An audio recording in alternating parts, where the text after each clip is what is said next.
They're the only team in the top 7 tiers of English football without a league win. And the other key thing, I think, here, Michael, is they've lost to all 3 promoted sides this season already. Yeah, it's obviously been a really tough start. I think they had a tough start last season and they've had a tough start again. And it's hugely unfortunate, you know, to see head coaches or managers lose their job so early in the season. And but ultimately, you know, the start they've had is probably not good enough for where they want to be. I think it was indicative yesterday how Fulham went out, Marco Silva, how he talked about the game, and he said, go out and win. That's all you've got to do to his team. Just go out, perform and be ruthless. And that, I think, sends a signal that realistically our teams are looking at them saying, we know we're going to win against you. We know we've got 3 points. Look, within the modern structure now, not everything falls on a head coach or a manager, as you will be well aware from your time at Middlesbrough. If you look at the players that have gone from Wolves since 2023, it does highlight, Michael, how difficult it is for any... I mean, they have lost more than a whole team of stars. Yeah, it's always difficult. You know, you look at that selection of players there, and effectively a team of players, and it's I tell you what, there's some quality there, isn't there? Yeah, there's some quality there.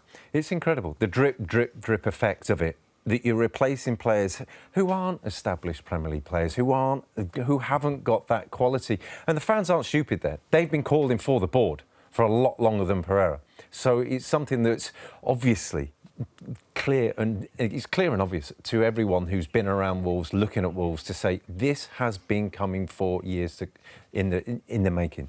But it's other things there as well, though, Rob, isn't it? I mean, you look at the centre halves. I mean, you look at every position. You think, blimey, you've lost quality players there. The last 3 summers, they've sold their captain every summer. People might look at Brighton and go, well, Brighton sell players, but Brighton's philosophy seems to be sell 1 big player a summer. You know, Wolves this summer lost Aït-Nouri and Cunha and Semedo. That's a lot to lose. Yeah, and you look at it and you look beyond the manager then. You're looking at the planning of the club, the organisation, the structure, and it just doesn't feel like they've got that right for quite a while now. And you look back to the investment that they put in such a long time to get to the Premier League and be established, and the organisation and the effort that put in hasn't been matched in the last 3 years, clearly.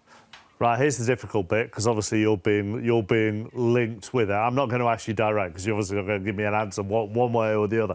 Are you looking to get back in? Where are you at the moment? You're trying to get rid of me, are you? No. Do you know what? That's the last thing I want. But normally, managers who come and work for us soon leave after working with us on 2 shows. So I'm definitely not trying to get rid of you. No, I'm enjoying some time out at the moment. I think I'm probably watching as much football now as I've ever watched, really, with a free eye and kind of nothing on it. So still learning, still trying to improve and from that side of things. But I'm enjoying doing things like this, you know, and it's a change, and spending time with the family and see what's next. I'm available. I think this evening Gary O'Neill is the favourite to go back in. But after you've said that, I'll see where you are in the odds a little bit later on.